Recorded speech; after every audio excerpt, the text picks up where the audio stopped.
Hi everyone, welcome back to my latest Sims 4 speed build. Today I'm so excited to share with you what I have been working on this week.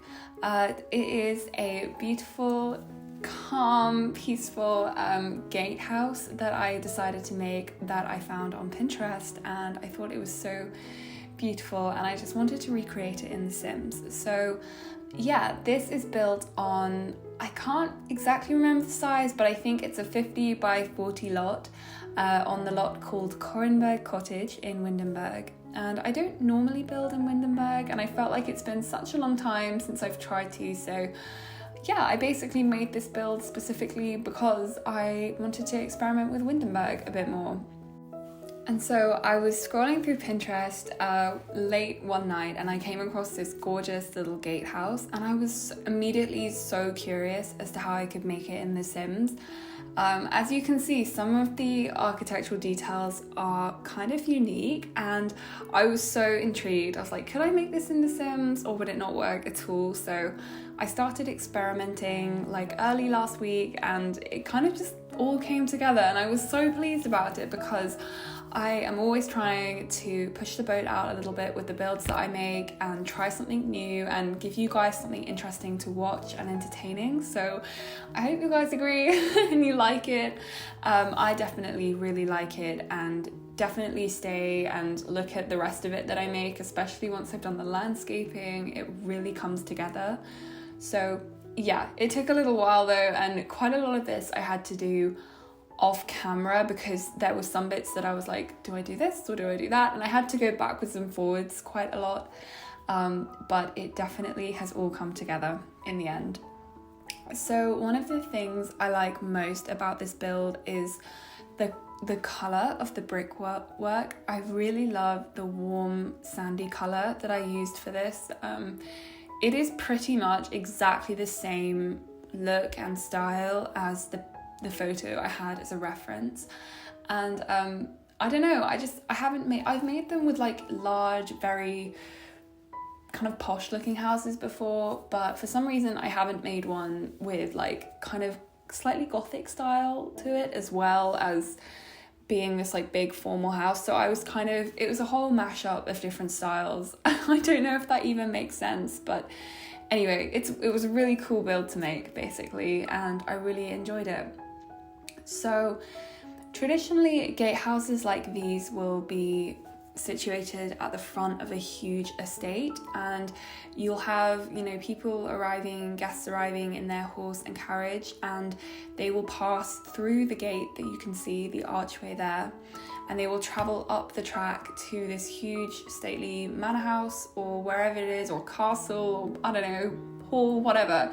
But basically the gatehouse will be kind of, I guess you could say it's like the security office sort of thing, but they will always have a gatekeeper living inside it, and I think it will be their job to kind of, I'm not entirely sure, but just keep the gate going properly and making sure that there's like no one intruding who shouldn't turn up, and kind of be security in a way. So yeah, but that was what it was traditionally. But this house that I have made here, I've made it look a bit more modern, so it's kind of been brought into the 21st century a bit more, and it's got lovely stone cottage style interior, which I really enjoyed.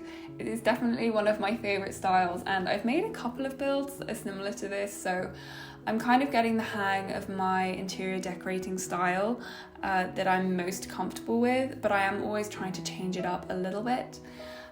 So on this build I did a lot of challenging myself in terms of using live edit objects, and you can see that here with the walls that I'm placing.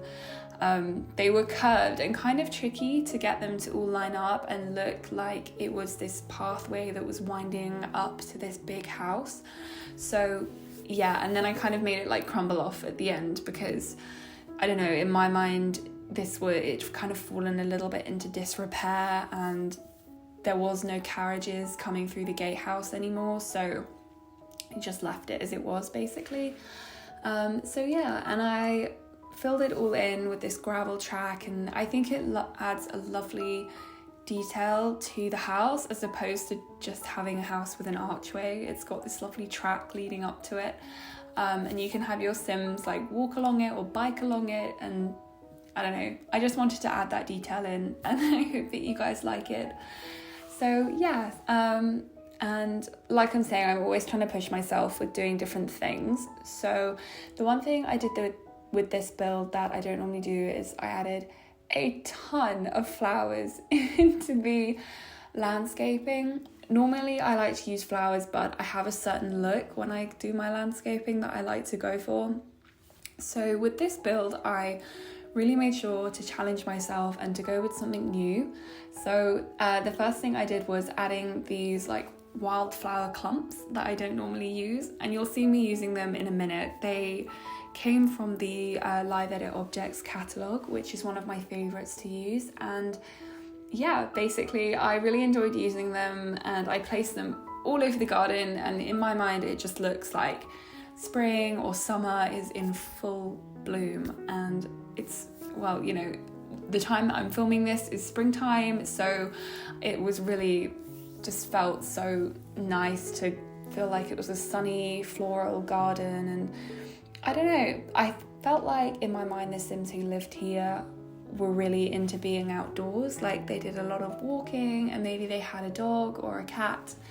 Not the cats actually, you don't spend much time outside with your cat, but you know, maybe they take their dog for a walk or something. And I also gave them a flower arranging table and a bee box and like a little table that they would sit down outside. And I don't know, it just made me think that maybe when the summer came, they would spend so much time in their garden just being with nature.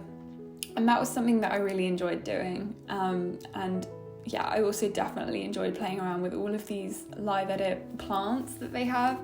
And if you don't know how to access those, I'm pretty sure the command is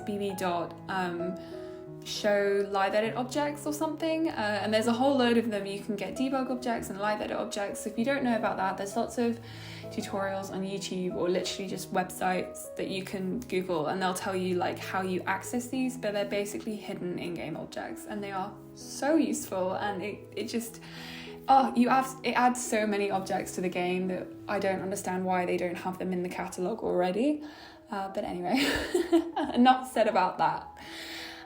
So yeah, I spent a long time landscaping this build actually, and one of the things before I made it was that I was trying to figure out how to get everything to fit together and look nice. So I hope that it looks like it was planned out, because I definitely spent a long time planning it.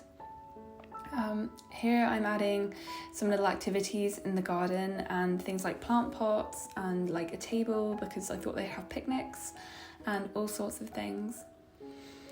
You guys, one thing I have been meaning to talk about a little bit is that I'm really sorry that I've been a bit less active on YouTube lately, and I'm going to keep this short just because, I don't know, it tends to get quite boring if I'm just talking on and on about like how I feel about my channel and things like that. But basically I've got some really important exams coming up in the next few months.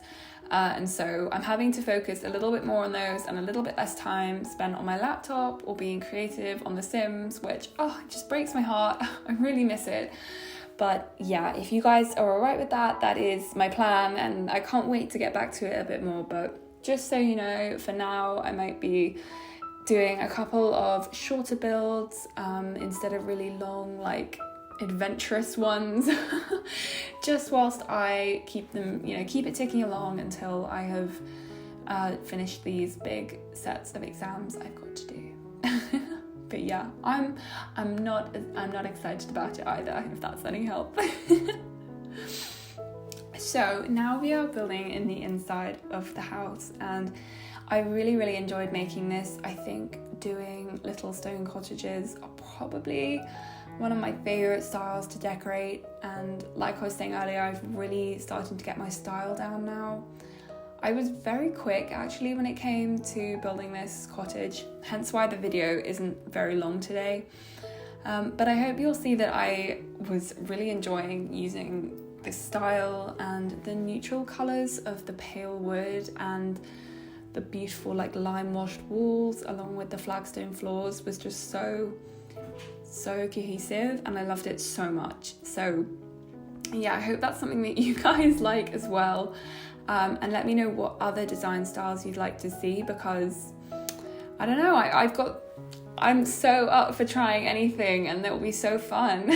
So I'd love to give some a go.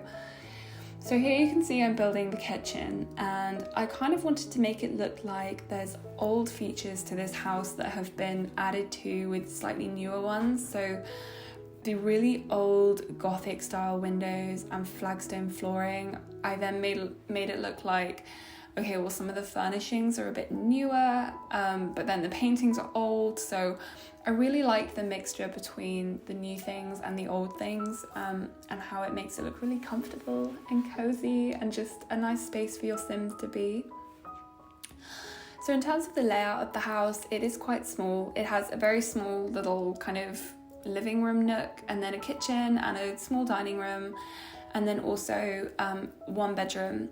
And the bathroom is what I built earlier, and it's across from the archway because, I don't know, it was the only room I had left over, and I didn't really want to make the house much bigger to put a bathroom in. So I went, hey, well, there's a space on the opposite side of the archway, and I guess it would kind of be reminiscent of what they would have in a traditional house where they would have like an outhouse kind of thing. So that's what I added, and I don't know, there's different ways I could have done it if I went back, but that's what I went with, and I was actually really happy with it. And yeah, just wait till the screenshots at the end, guys, and you will see, and hopefully you'll really like that, because I definitely, this is like, was so fun to make, and I had such a cool style in my mind as I was making this.